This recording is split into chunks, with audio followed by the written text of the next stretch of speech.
Hi guys, எல்லாருக்குமே வணக்கம். நான் சந்திர பேசுறேன். இன்னைக்கு நம்ம வீடியோல என்ன பார்க்கறோம்னா Poco X2 கேமரா ரிவ்யூ தான் பார்க்க போறோம். அதாவது நார்மலா 64 மெகாபிக்சல் பிரைமரி கேமரா கொடுத்திருக்காங்க. அதுல எடுக்கும்போது ஷாட் எப்படி இருக்கு, அப்புறம் வைட் ஆங்கிள் எப்படி இருக்கு, மேக்ரோ சென்சார் எப்படி வேலை செய்யுது, அப்புறம் கேமரால பாத்தீங்கன்னா வீடியோக்குன்னு சொல்லி நிறைய இம்ப்ரூவ்மென்ட் கொடுத்திருக்காங்க. இந்த vlog மோட், ஒரு 4K 30 fps 1080ல வந்து பாத்தீங்கன்னா ஸ்டெபிலைசேஷன் இதெல்லாம் எப்படி இருக்குன்றத பார்க்க போறோம். அப்புறம் லோ லைட் ஸ்டார்ட், ஒரு டே லைட்ல இல்ல மாதிரி complete Poco X2 camera review தான் பார்க்க போறோம். இன்னொன்னு சொல்லிடுறேன், இந்த வீடியோ பாத்தீங்கன்னா இப்ப நான் பேசிட்டு இருக்கேன் இல்லையா, இது கூட பாத்தீங்கன்னா Poco X2 ஃப்ரண்ட் கேமரால தான் பாத்தீங்கன்னா ஷூட் பண்ணிட்டு இருக்கேன். ஓகே, கம்ப்ளீட் கேமரா ரிவ்யூ பார்க்க தயாரா? வாங்க வீடியோக்குள்ள போலாம்.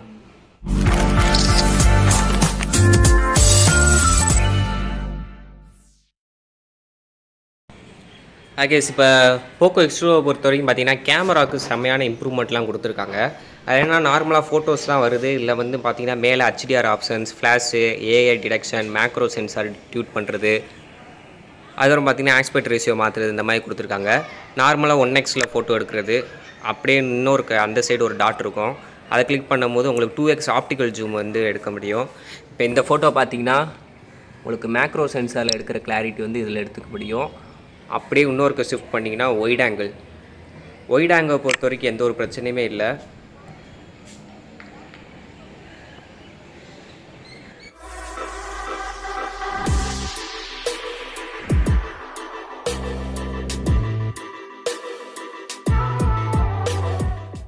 கைஸ், இது பார்த்தீங்கன்னா Poco X2ல ஃப்ரண்ட் கேமராவில் வீடியோ ஷூட் பண்ணிட்டு இருக்கேன். ஆடியோ குவாலிட்டி எப்படி இருக்குன்னு சொல்லுங்க. அது மட்டும் இல்லாமல் பின்னாடி வந்து வானம் வந்து ஸ்கை அவுட் வந்து கொஞ்சம் ஷேடோ அவுட் தான் இருக்குது, ஃபுல்லாக ஒயிட் கலரில். அது எதனால அப்படின்னா ஃப்ரண்ட் கேமராவில் வீடியோ எடுக்கும்போது வந்து ஃபேஸ் டிடெக்ஷன் பண்ணுது, ஸோ அதனால அப்படி தெரியுது. இப்போ இதே டேப் அவுட் பண்ணேன்னா ஏன் ஃபேஸ் பிளாக் ஆயிடுது. இது வந்து யூஸ்வலாக எல்லா ஃபோன்லேயும் இருக்கிறது தான். HDR வந்து வீடியோவில் கொண்டு வந்தாங்கன்னா இந்த ப்ராப்ளம் வந்து ஃபிக்ஸ் ஆயிரும். மேபி இந்த ரேட்டுக்கு அந்த HDR வீடியோலலாம் கொண்டு வரது சாத்தியம் இல்லாத விஷயம். இருந்தாலும் பாருங்கள், வீடியோ கிளாரிட்டியை பாருங்கள். சன்லைட்டுக்கு ஆப்போசிட்டில் நின்று பேசும்போது எந்த ஒரு பிரச்சனையுமே இல்லை. அதே அதர் சைடு நின்று பேசும்போது தான் சம் நாய்ஸஸ் இருக்குது. ஓகே கைஸ், இது வந்து பார்த்தீங்கன்னா பேக் கேமராவில் வீடியோ ஷூட் பண்ணிட்டு இருக்கேன். பார்த்தீங்கன்னா ஸ்டெபிலைசேஷன் எப்படி இருக்குன்னு சொல்லுங்கள். 1080 13 fpsல வீடியோ ரெக்கார்ட் ஆகிட்டு இருக்கு. அதில் பார்க்கும்போது ஸ்டெபிலைசேஷன் ரொம்பவே ஸ்டடியாக இருக்குன்னு சொல்லலாம். நான் பார்த்தீங்கன்னா பேக்ரவுண்டில் ஸ்பீடாக போகிறேன், ஒரு கிம்பலில் வச்சு எடுக்கிற ஃபீல் கிடைக்கிது. இப்போ வந்து ரன் பண்ணுறேன். ஓகே, சூப்பராக இருக்குது. அந்த வானத்தோட கலராக இருக்கட்டும், கீழே இருக்கிற பில்டிங்கோட கலர் ரீப்ரொடக்ஷனாக இருக்கட்டும், எல்லாமே பார்த்தீங்கன்னா சூப்பராக எடுக்குது. எந்த ஒரு விஷயமும் இல்லை. ஃப்ரண்ட் கேமராவில் மட்டும்தான் அந்த ஷேட் அவுட் ஆகுது ஃபேஸ் டிடெக்ஷன் பண்ணும்போது. பேக் கேமராவில் வந்து பர்ஃபெக்டாக இருக்குது. அதுவும் இந்த ஷேக்கே இல்லாமல் எடுக்கிறதுலாம் செம்மையாக இருக்குது.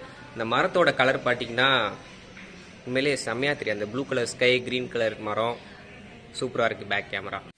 இதில் பார்த்தீங்கன்னா தூணிக்கிட்ட ஃபோக்கஸ் ஆகுது, இங்கிட்டு பில்டிங். ஸோ ஃபோக்கஸிங் இஷ்யூஸில் எதுவுமே கிடையாது. வீடியோவில் டக்குன்னு ஷிஃப்ட் ஆகிக்குது. ஸோ ஃபோக்கஸிங்கில் எந்த ஒரு பிரச்சனையும் இல்லை. பார்க்கும்போது 720 13 fps 1080 16 fps, அப்புறம் பார்த்தீங்கன்னா 4K 13 fps வரைக்கும் வீடியோ எடுக்க முடியும். ஸ்டெபிலைசேஷன் பார்க்கும்போது 1080 13 fpsல மட்டும்தான் ஸ்டெபிலைசேஷன் கரெக்டாக வேலை செய்யுது. 4K 13ல ஸ்டெபிலைசேஷன் கிடையாது, அதையும் ஞாபகம் வச்சுக்கோங்க. கைஸ், இதெல்லாம் பார்த்தீங்கன்னா Poco X2ல எடுத்த ஃபோட்டோஸ்லாம். பேக்ரவுண்டு பார்த்தீங்கன்னா உங்களுக்கு தெரியும், அந்த பில்டிங்கு, மரம், அதெல்லாம் பார்த்தீங்கன்னா கொஞ்சம் பிளர் ஆகிட்டு, அந்த ஸ்கை மட்டும் பார்த்தீங்கன்னா கொஞ்சம் ஃப்ளாஷ் அவுட் ஆன மாதிரி தெரியுது. ஆனால் ஃபோக்கஸ், அதாவது சப்ஜெக்ட் எதை நம்ம ஃபோக்கஸ் வச்சு எடுத்தோமோ அது வந்து ரொம்பவே கிளியராக விழுந்திருக்கு. இது வந்து பார்த்தீங்கன்னா 2x ஆப்டிக்கல் ஜூமில் எடுத்தது. ஸோ உங்களுக்கு மேக்ரோவில் எடுக்கிறதுக்கும் இதில் எடுக்க சின்ன வித்தியாசம் இருக்கும். இது வந்து டிஜிட்டல் ஜூமில் போகும். மேக்ரோன்றது தனியாக மேக்ரோ சென்சார் கொடுத்துருக்காங்க பார்த்தீங்கன்னா 2 மெகாபிக்சல், அது மூலியமாக எடுக்கிற ஃபோட்டோஸ் தான் இது. இது வந்து பார்த்தீங்கன்னா ஒயிட் ஆங்கிள் ஷாட் வந்து பார்த்தீங்கன்னா எனக்கு கொஞ்சம் பர்சனலாக ரொம்ப பிடிச்சிருக்கு. ஏன்னா ஒரு சூப்பரான ஒரு ஆங்கிளில் நல்ல ஃபுல்லாக கவர் ஆகுது. இதுலேயுமே பார்த்தீங்கன்னா அந்த ஸ்கை ஆனது பார்த்தீங்கன்னா கொஞ்சம் ஓவர் இதாக இருக்குது. அடுத்து இது பார்த்தீங்கன்னா 64 மெகாபிக்சல் எடுத்தது. நான் இந்த வட்டம் பார்த்தீங்கன்னா கேட்டை ஃபோக்கஸ் பண்ணல, பில்டிங்கை தான் ஃபோக்கஸ் பண்ணியிருந்தேன். பார்த்தீங்கன்னா டபுள் டேப் பண்ணோடனே HD ப்ரிவியூ வருது. அந்த இலை ஷார்ப்னஸ்ஸு எல்லாமே பார்த்தீங்கன்னா சூப்பராக விழுந்திருக்கு. இதில் பார்த்தீங்கன்னா ஸ்கை கொஞ்சம் நல்லாவே தெரியுது, அந்த மேகம் ப்ளூ கொஞ்சம் நல்லாவே தெரியுது. இது வந்து பார்த்தீங்கன்னா இன்னும் கொஞ்சம் உங்களுக்கு சாம்பிள்ஸு.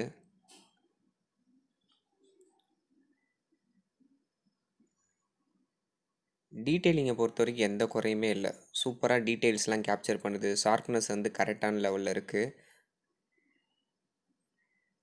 இதுவும் பார்த்தீங்கன்னா நார்மல் ஒயிட் ஆங்கிள் ஷாட்டு.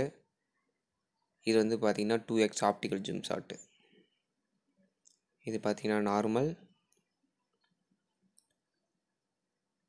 இது வந்து பார்த்தீங்கன்னா ஒயிட் ஆங்கிள்.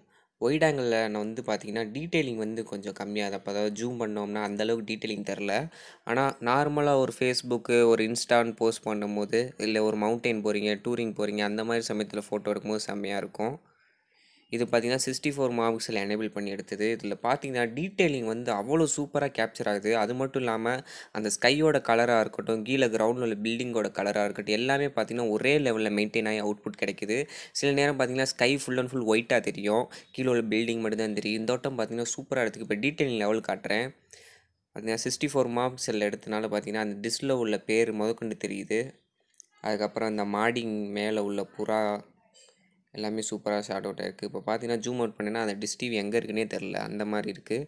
இது வந்து பார்த்தீங்கன்னா எக்ஸ்ட்ரா செகண்டரி 2 மெகாபிக்சல் மேக்ரோ சென்சாரில் எடுத்த ஷாட்டு.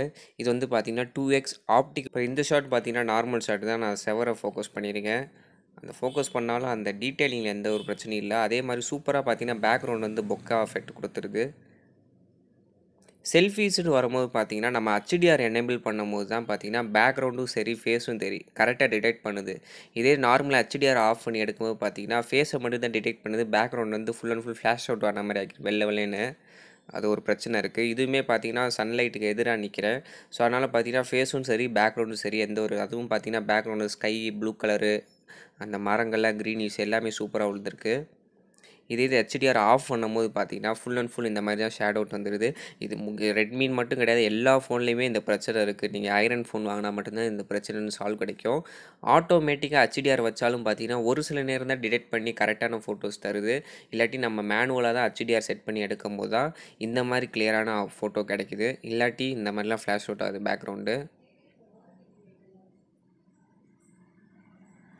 அப்புறம் இன்னொரு ஷாட், இதுவும் 64 மெகாபிக்சல் எடுத்தது. இதுலேயுமே பார்த்தீங்கன்னா டீட்டெயிலிங் வந்து வேறு லெவலில் இருக்குதுன்னு சொல்லலாம். அடுத்து செல்ஃபீஸில் பியூட்டி மோடை எனேபிள் பண்ணும்போது அந்த மாதிரி தான் பவுட்ரு அடிச்சு விட்டுருது. பேக்ரவுண்ட் வந்து போர்ட்ரேட் ஷாட்டும் செம்மையாக இருக்குது. ஃப்ரண்ட் கேமராவில் போர்ட்ரேட் எடுக்கும்போது பார்த்தீங்கன்னா நல்லாவே ரிசல்ட் தருது. எட்ஜு வந்து ஹிட் ஆகுது. இந்த இடத்துல பார்த்தீங்கன்னா லைட்டாக எட்ஜ் டிடெக்ஷன் வந்து கொஞ்சம் தடு மாதிரி இருக்குது. இது பார்த்தீங்கன்னா பனோரமா ஷாட். இதில் பார்த்தீங்கன்னா இதில் ஒரு அட்வான்டேஜ் என்னென்னா, நீங்கள் நார்மலாக பனோரமா எடுக்கும்போது மற்ற கேமராலாம் செகண்டரி கேமரா தான் வேலை செய்யும். இதில் பார்த்தீங்கன்னா 64 மெகாபிக்சல் வேலை செய்கிறனால உங்களுக்கு இதுலேயுமே பார்த்தீங்கன்னா HD ப்ரிவியூ கிடைக்குது. பார்த்தீங்கன்னா தெரியும். நான் சொன்னேன் இல்லையா மாடியில் புறா வைக்கிறதுக்கும் தெரியுதுன்னு. ஸோ பனோரமா ஷாட்லேயும் நம்மளுக்கு 64 மெகாபிக்சல் வேலை செய்யுது. ரொம்பவே சூப்பரான விஷயம். வாங்குது, அங்கங்கே நாய்ஸ் தெரியுது.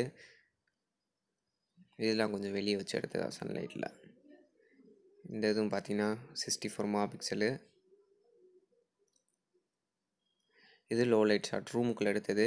நார்மலாக உள்ள வெளிச்சத்தை வச்சு எடுக்கும்போது கொஞ்சம் டீசெண்டான ஃபோட்டோ கிடைக்குது. அப்போயுமே பார்த்தீங்கன்னா அங்கங்கே நாய்ஸ் தெரியுது. இது பார்த்தீங்கன்னா கொஞ்சம் லைட்டெல்லாம் ஆஃப் பண்ணிவிட்டு எடுக்கும்போது நாய்ஸஸ் தெரியுது. 64 மெகாபிக்சல் எடுத்த ஷாட் இது.